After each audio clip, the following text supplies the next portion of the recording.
ಈಡ ಕುಲತ್ತವನಾದ ಕರ್ಣನ ದುರ್ಮನಸನ್ನು ನೋಡಿದ್ಯಾ?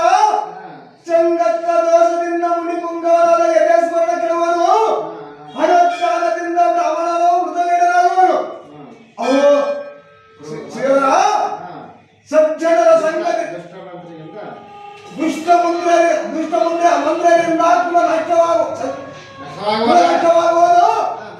ದುರ್ಜನರ ಸಂಘದಿಂದ ಸಜ್ಜನರಿಗೆ ದುಃಖ ಉಂಟಾಗುವುದು. ಮದ್ಯಪಾನ ಮಾಡುವುದರಿಂದ ಮರ್ಯಾದೆಗೆ ಕುಂದು ಬಂದು ಒದಗುವುದು. ದುರ್ಮಂತ್ರಿಯಿಂದ ಸತ್ಕೀರ್ತಿ ಸಹ ನಾಶವಾಗುವುದು.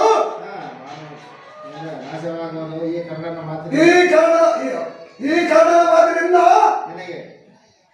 ಮಾನವತಿ ರಮಣ, ಈ ಕರ್ಣನ ಮಾತಿನಿಂದ ನಿನಗೆ ಕೇಳು ಬರುವುದು. ಮಾನವತಿ ರಮಣ, ಕೇಳದಿರೋ ಈ ಕರ್ಣನ ದುರ್ಗದ ವಚನ.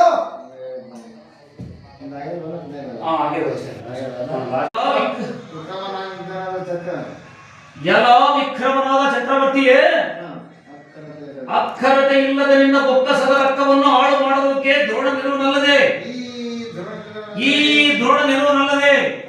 ನೀನು ಸೇನಾಧ್ಯಕ್ಷನೆಂದು ಇವನನ್ನು ನಂಬಬಹುದೇ?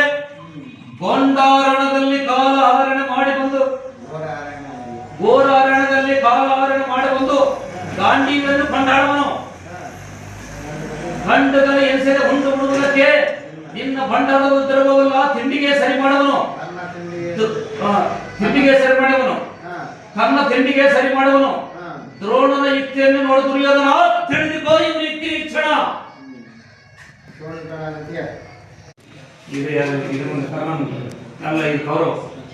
ಪಾಂಡವರಮ್ಮ ಮೇಘಮಂಡಲಕ್ಕೆ ಚಂಡಮಾರುತನಂ ತಪ್ಪುವ ಗುರುಭೂಪತಿಯೇ ಕೇಳು.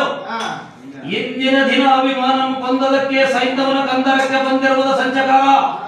ಇಂದ್ರ ಸಂಜಾತನಾದ ಪಾರ್ಥನು ನಾಳಿನ ಯುದ್ಧರಂಗದ ಅಭಿಮಾನ್ಯವನ ಸೈಂಧವನ ಕೊಂದಿರುವನೆಂದು ಸೈಂಧವನ ಶಿರ ಆರಿಸಿರುವನೆಂದು ಶಬ್ದ ಮಾಡಿರುವಂತೆ ಅದಕ್ಕಾಗಿ ಮಾಡುವನು ಸೈಂಧವನ ಚಿಂತೆ.